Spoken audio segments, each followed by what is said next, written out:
Logo no início nós ouvimos um comentário sobre a direção do Espírito. E também ouvimos que devemos estar preparados. E não sei quanto à vivência de cada um, mas parece-me que, pelo menos no passado, não tão longe, a questão da direção do Espírito muitas vezes não foi bem explicada, não foi bem aplicada também em nosso meio.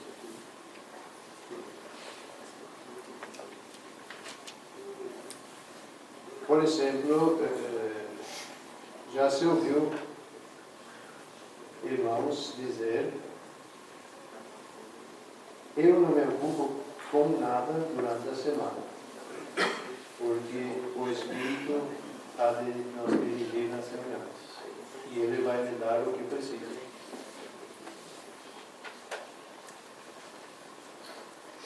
Será que é isso? Acabamos de ouvir, e é um fato, a Bíblia, o Novo Testamento, em lugar algum fala explicitamente e nem implicitamente sobre a direção do Espírito Santo nas reuniões. Pode até parecer chocante para nós, mas não é fato. Até há bastante tempo, um irmão, quando se deparou com esse fato, até assustou. Mas como? Um irmão que desde criança esteve no meio dos irmãos e já, quando isso aconteceu, já tinha uma boa idade. Mas, de fato, é aquilo que nós ouvimos agora há pouco. A Bíblia fala, sim, da direção do Espírito em nossas vidas, no dia a dia. Nós somos muito propensos a pensar que somente nas reuniões, quando tratamos de coisas divinas, que necessitamos da direção do Espírito Santo. Mas, da mesma forma,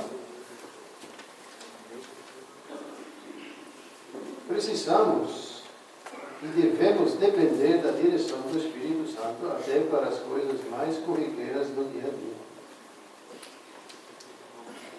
Ao realizarmos nossos trabalhos, ao ir ao banco, ao correio, à prefeitura, às irmãs em casa, em todo e qualquer momento e lugar, devemos estar sob a direção do Espírito Santo. E então acontece o que ouvimos, que automaticamente também aos domingos estaremos sob a direção do Espírito Santo. E se nós queremos realizar o que também o irmão citou agora há pouco, de encher o cesto durante a semana, como iremos encher o cesto se não estivermos dependentes da direção do Espírito Santo? O nosso espírito humano não vai entender as coisas divinas e não vai encher o cesto para trazer e oferecer ao Senhor. Ouvimos também de estarmos preparados. Isso muitas vezes foi rejeitado por aparentar ser uma contradição com a direção do Espírito Santo. Porém, não é. Nós podemos e devemos estar preparados para ter o que oferecer no domingo durante a reunião.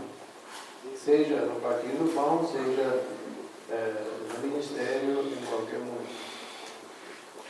Mas o que significa isso? A Agora eu vou então, durante a semana, procurar várias passagens que são o meu agrado, que eu gosto. Hinos, faço uma listinha, põe a listinha na Bíblia e com isso eu chego no domingo de manhã e hago de acordo com a lista que eu fiz. É isso? Não. Em casos extremos da nossa memória não ser tão boa, até uma listinha poderia ajudar. Mas não que devemos, então, necessariamente, tudo que ali anotamos, apresentar. Não.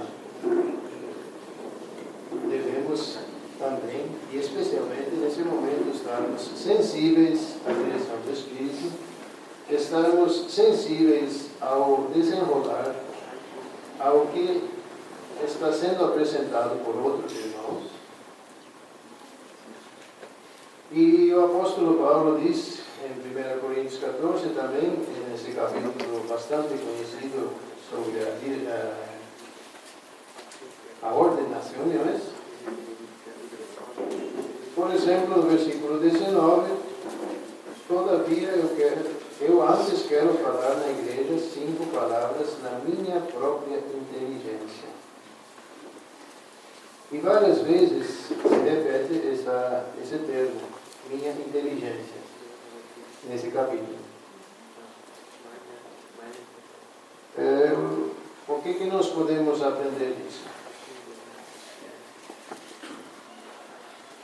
Primeiro, que todos nós temos uma inteligência, um raciocínio que Deus nos deu. E nós devemos usá-lo também, e especialmente nas reuniões. Mas essa inteligência, esse raciocínio deve estar sujeito à direção do Espírito Santo. Como funciona isso na prática? Em toda reunião, e principalmente na reunião do Partido do Pão, nós temos uma linha de pensamentos, ou pelo menos devíamos ter. Então, a minha inteligência, o meu raciocínio, guiado pelo Espírito Santo, vai me mostrar qual passagem bíblica combina agora, nesse contexto que foi desenvolvido até agora, quais palavras eu uso na oração, qual hino que eu posso propor, para que haja uma ordem, uma sequência ordenada de pensamentos durante a reunião. Eu não posso pular de um extremo ao outro, como muitas vezes acontece. E em casos extremos e graves, até de repente alguém menciona na oração, agradecendo a Deus por ter morrido na cruz. Em casos extremos acontece isso. Isso mostra claramente de que não há discernimento, não há raciocínio claro, e menos ainda a direção do Espírito Santo. Não podemos falar de Deus como nosso Pai, e de repente da morte do Senhor na cruz, aí voltamos para as bênçãos espirituais, depois retornamos para o outro lado. Isso não é com decência, com ordem, não é com inteligência. Então é nesse sentido que nós devemos usar a nossa inteligência, que o apóstolo aqui menciona. Devemos ser guiados pelo Espírito Santo e apresentar no seu devido momento aquilo que colhemos durante a semana. E também não é obrigatório de que tenhamos que apresentar. Ainda que estejamos com tudo na ponta da língua. Mas de repente o Senhor não quer que eu fale agora, nesse dia, nesse momento. Não porque eu estou tremendo de ansiedade para mostrar o que eu tenho. Não. Pode ser que seja para outra pessoa falar agora. Eu posso posso apresentar isso em pensamentos a Deus individualmente. Então, esses detalhes aí são necessários serem cuidados, se atentar para esses detalhes, para que uma reunião também transcorra em ordem, com decência, que haja realmente proveito, edificação, que haja uma adoração coletiva, um louvor coletivo ordenado. Deixemos-nos conduzir pelo Espírito Santo, de segunda a segunda, não apenas domingo de manhã. E então realmente poderemos apresentar ao Senhor um louvor, uma adoração da qual Ele é digno. Poderemos apresentar o nosso cesto cheio e ordenado, que aliás é um exemplo que nós vemos nos sacrifícios, apenas mencionando rapidamente. Qual era uma prescrição para o sacerdote? Ele devia pôr os pedaços em ordem sobre o altar. Não era apenas jogar ali, pronto. Tudo em ordem. Für die Anbetungsstunde sind es 3 Dinge, die wir mitbringen sollen. Para a reunião de adoração, são 3 elementos que nós devíamos trazer: Lieder, hinos, Gebet, oração Bibelstellen. e passagens bíblicas. Ist das genug? Chega isso? Ich denke, es gibt noch eine 4. Sache.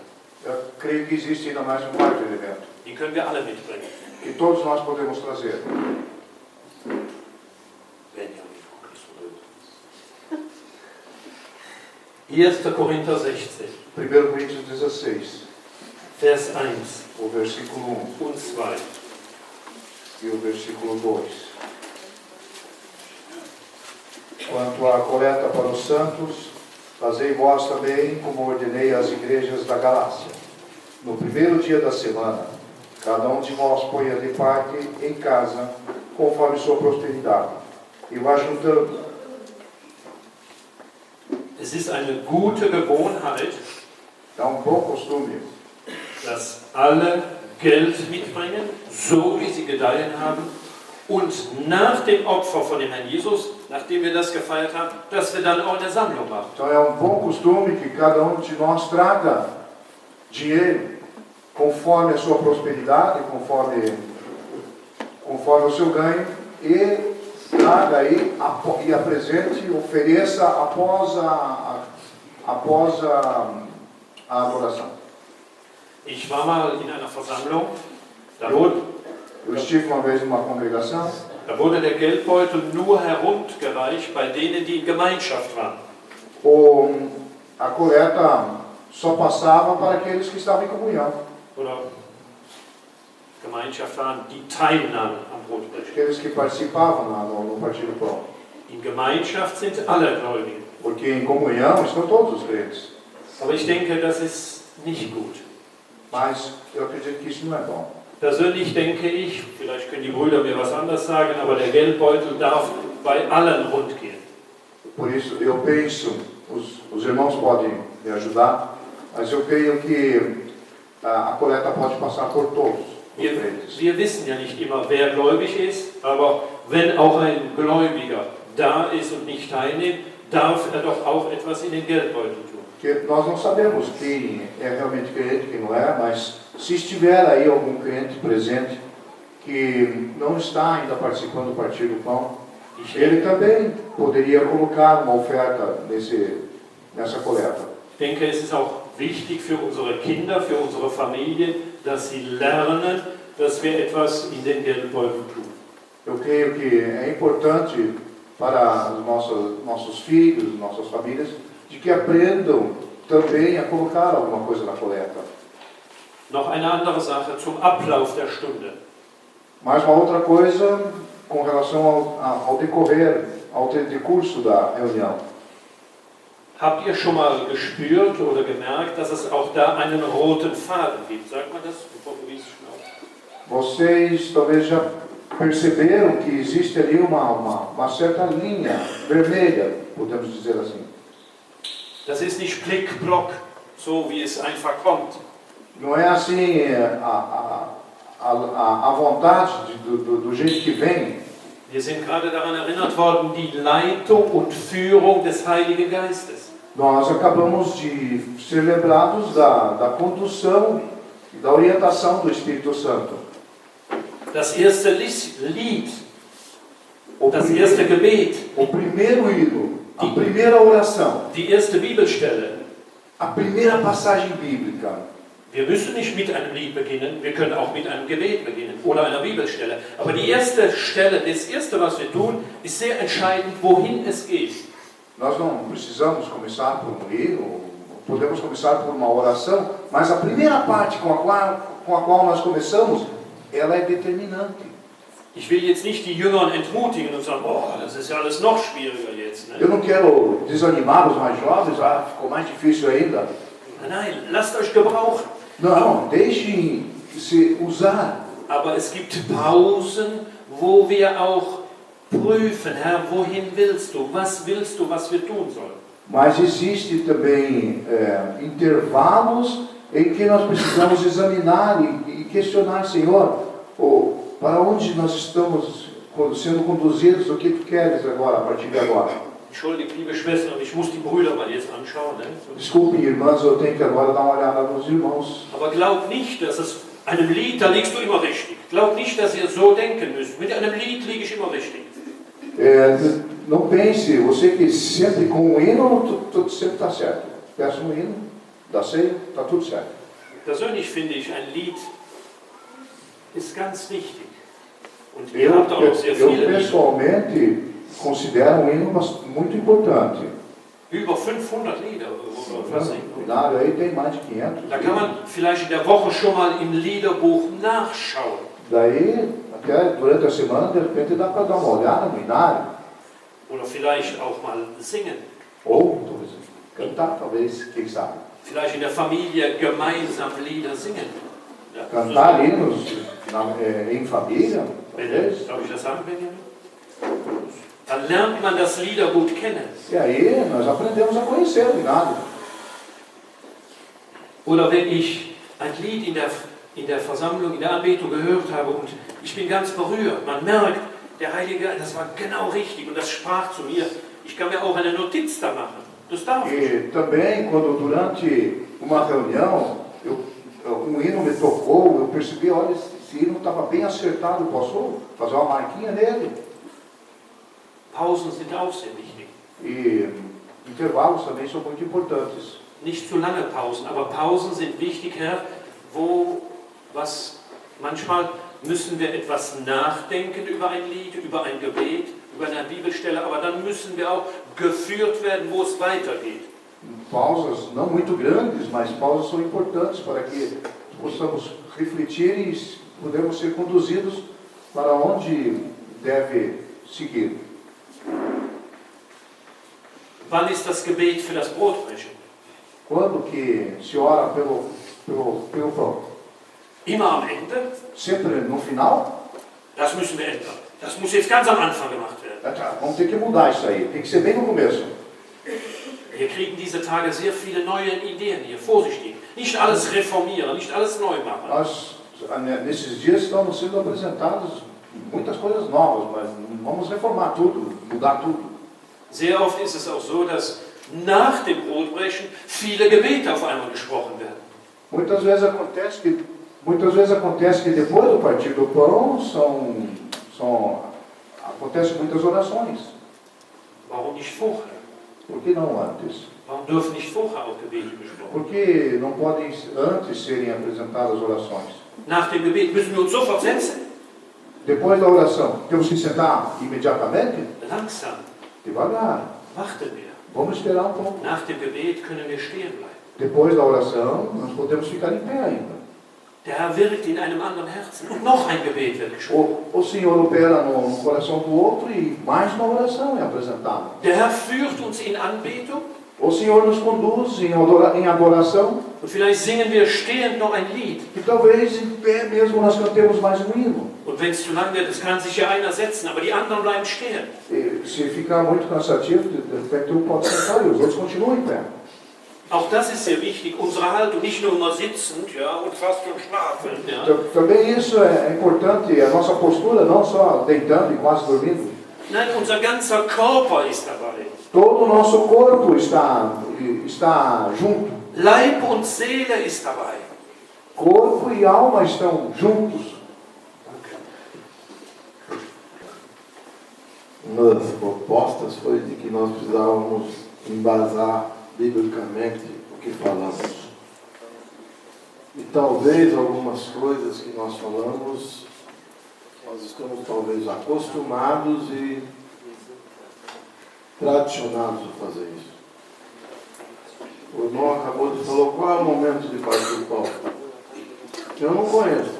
Se algum dos irmãos tem uma base bíblica que é no meio, no início e no fim, podemos ler.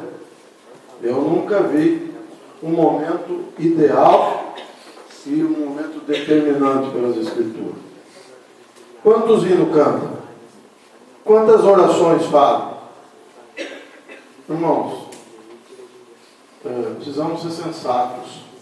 Algumas coisas fazemos para conduzir para um momento, mas não vamos encontrar reflexões suficientes para dizer quando é o momento ideal de se fazer, quais são os hinos ideais de se cantar.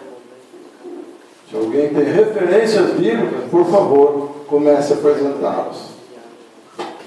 Eu não tenho referências bíblicas para isso, mas tenho para o tema coleta. Hebreus, último capítulo de Hebreus, 13, versículo 15, pegando a oportunidade daquilo que nós ouvimos sobre a coleta, que aconteceu nos primeiros dias da semana.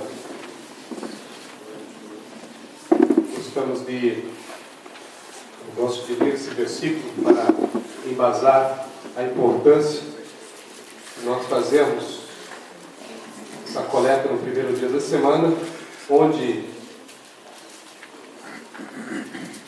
temos também lembrado de Deus, porque anunciamos a Deus. E no versículo 15 diz: por meio de Jesus, pois, ofereçamos a Deus sempre sacrifício de louvor, que é fruto dos lábios que confessam o seu nome. Por quê? Porque isso é agradável ao Senhor. E veio ainda o versículo 16 para reforçar a questão da cooperação, da coleta. Isso se faz, ou faz sentido aqui no versículo 16. Não negligencieis igualmente a prática do bem e a mútua cooperação, pois com tais sacrifícios Deus se agrada. Aqui não precisa ser só dinheiro, mas como a gente tem mais facilidade com a parte financeira, nós fazemos a coleta em espécie. Né? Então é importante esse fato. O irmão Júlio estava falando sobre procedimentos e processos que às vezes a gente tem desde a infância. Eu, por exemplo, tenho 52.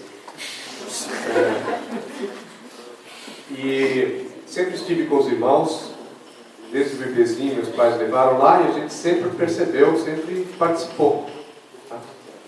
E é interessante como o ser humano ele se acomoda. Ele se acomoda e eu gostei do que o irmão falou aqui, que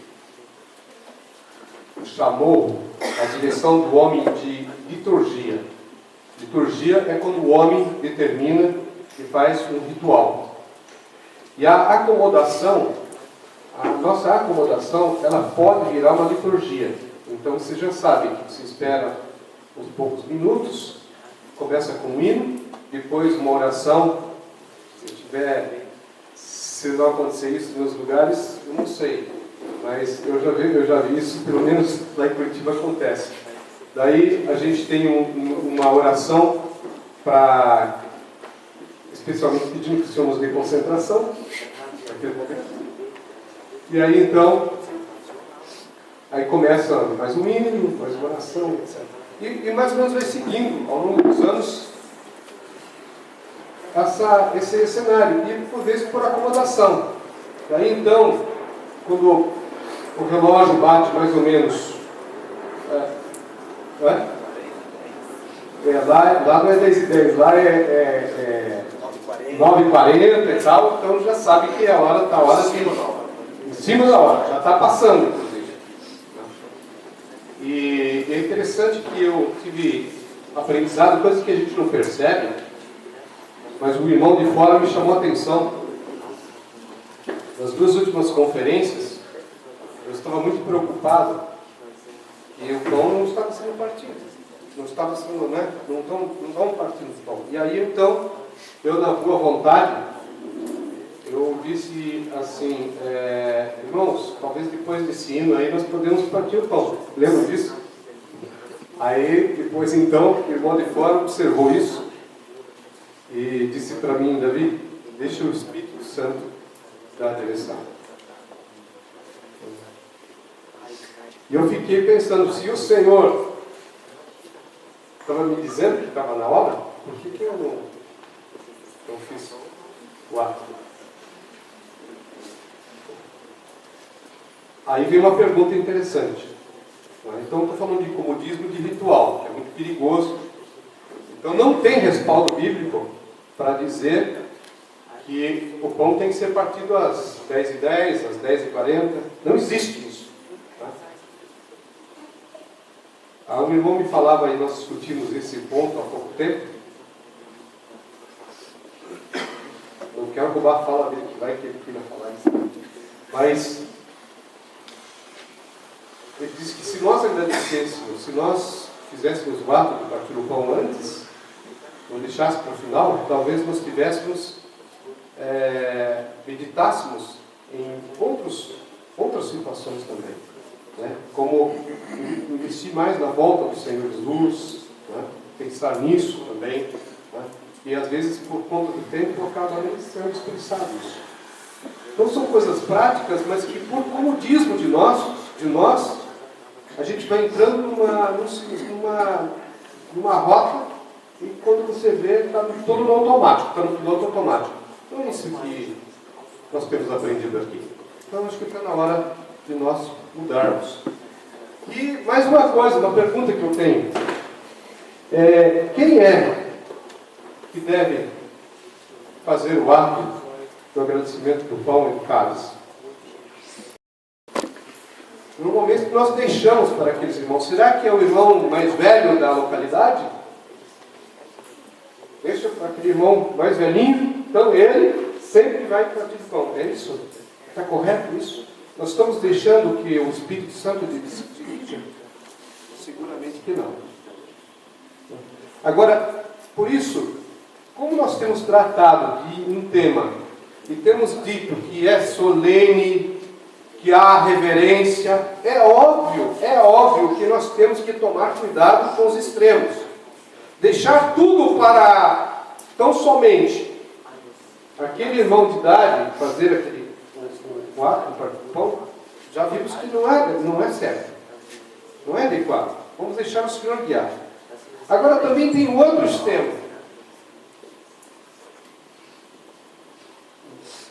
O jovem ele é bastante assim rápido, incontinente, bem rápido, né? E afoito, né? Eu fui jovem também. Aliás, eu tenho cabeça de jovem ainda. Só que quando a gente quando a gente é jovem, a gente percebe depois que passou muitos anos, lembra de alguns cenários, algumas coisas que a gente fez, e a gente passa vergonha. Puxa, eu podia ter esperado mais, poderia sido mais sóbrio, mais solene, esperar mais. Né? Então é importante pensar, estar convicto, convencido e com o coração para o Senhor, fazer aquilo para o Senhor. Nós não podemos passar uma régua, uma linha, né, vermelha. Alguém falou de linha vermelha? Podemos passar uma linha vermelha e dizer assim, ó, até essa idade aqui pode agradecer o pão. Essa daí, depois para lá também não pode mais. Não pode. Nós não temos. Isso não é fazer com que o Espírito Santo dirija. Mas sejamos solenes, sóbrios, vamos pensar nesses pontos. E outra coisa de ordem prática ainda, só para encerrar minha participação agora, nós temos que tomar cuidado, porque nesses 50 e poucos anos, eu já percebi que tem irmãos que leem a mesma passagem. Eu, quando era até a minha juventude, eu sabia já que aquele irmão sempre ia chegar em determinado horário e ele ia ler 1 Coríntios 10. Sempre. É uma coisa impressionante. Não precisava nem abrir a Bíblia mais. E outros que a gente observa, é o mesmo hino. É aquele hino, assim, se não cantar aquele hino, não tem partido do pão. Não dá para agradecer. Então, a gente tem que tomar esse cuidado com esses cenários. Nós não pedimos o hino que mais gostamos, porque achamos que ele é bonito. Nós não lemos a passagem porque achamos que ela é bonita. Mas nós lemos a passagem, nós vamos participar, vamos sim, todos estão, aqueles que estão partindo o pão, devem participar, mas sejamos zelosos pela causa do Senhor. Aquilo que o irmão acabou de falar, de fato, é um real perigo. E se torna uma certa liturgia não escrita. E não é só a sua experiência de Curitiba, a minha também. Às vezes a gente, como criança, fazia até uma brincadeira. Vai ter hino, vai ter oração, e a gente contava no dedo. E não somente hinos e passagens, mas eu lembro muito bem que tinha um irmão, quando ele orava, ele precisava de falar uma ou duas frases, a gente sabia o restante da oração. Ele tinha 3 moldes e tudo se desenvolvia nisso. Então, realmente são perigos. Quando falamos do Espírito Santo e de sua direção, eu gostaria de colocar um versículo de João, capítulo 16, para vermos qual que é a direção do Espírito Santo, qual que é o foco do Espírito Santo melhor.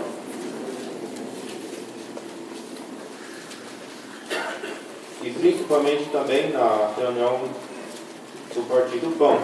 João capítulo 16, versículo 14, o próprio Senhor Jesus falando ali a respeito do Espírito Santo, ele me glorificará, porque há de receber do que é meu e burlada de anunciar. A ênfase aqui, ele me glorificará. O Espírito Santo, ele sempre tem por objetivo de glorificar a pessoa do Senhor Jesus. Ele não se glorifica a si mesmo, ele não glorifica a nós, mas ele quer glorificar o Senhor Jesus, aquele que fez essa obra. E se pensarmos em coisas práticas, como temos feito, então temos sim essa linha. O irmão Davi nos apresentou já nas reuniões anteriores vários temas, vários focos, vários pontos que podem ser abordados. E também esses pontos têm uma certa linha. Não faz muito sentido, por exemplo, de iniciarmos a reunião com a ascensão do Senhor e a sua posição na glória. Como que a partir daí eu vou chegar de novo à morte do Senhor? Pode ser que o Espírito Santo em uma outra ocasião toma isso como ponto inicial e nos leva então a ver o que era necessário para que o Senhor chegasse ali. Mas creio que não seja o normal.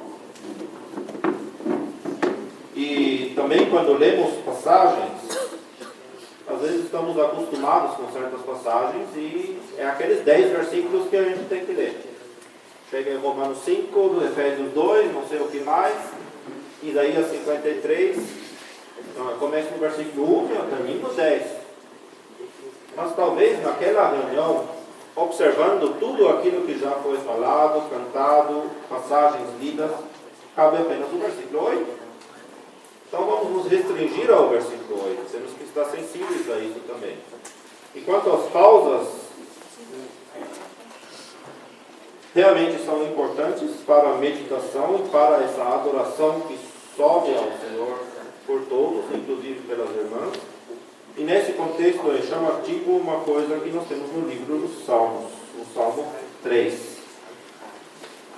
O assunto, obviamente, dos Salmos é outro, mas é muito chamativo que o primeiro salmo, que de alguma forma alude um pouco os sofrimentos do Senhor Jesus, tem pela primeira vez uma pausa no meio.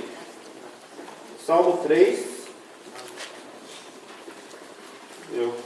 me parece que na versão atualizada isso não é visível, mas depois do versículo 2, depois do versículo 4 e depois do versículo 8 tem uma palavrinha Selá. Selá é uma pausa na música. Era uma indicação musical que interrompe ali a música por um momento.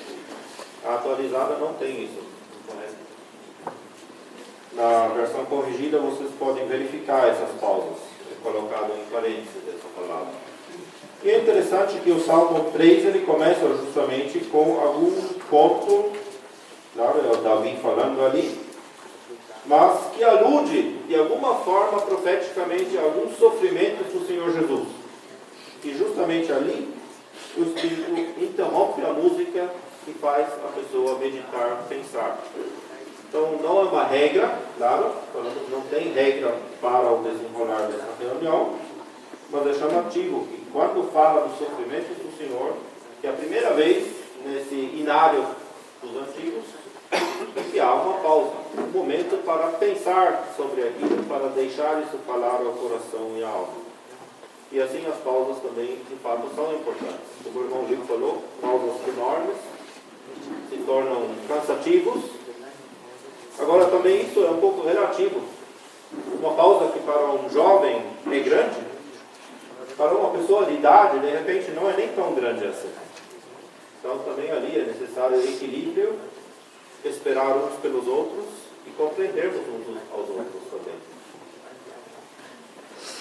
O irmão Samuel havia falado alguma coisa a respeito de nós nos preenchermos durante a semana para termos algo para trazer no domingo. Né? E eu acho que isso depois acabou permeando tudo que foi dito. Temos um versículo no Evangelho de João, capítulo 14, o versículo 26, que deixa bem claro a ordem das coisas, né? Na forma como o Espírito Santo lida conosco. Né? João 14, 26. Mas o Consolador, o Espírito Santo, a quem o Pai enviará em meu nome, esse vos ensinará todas as coisas e vos fará lembrar de tudo o que vos tenho dito. Isso significa que nós não podemos expressar algo que nós não conhecemos. Né?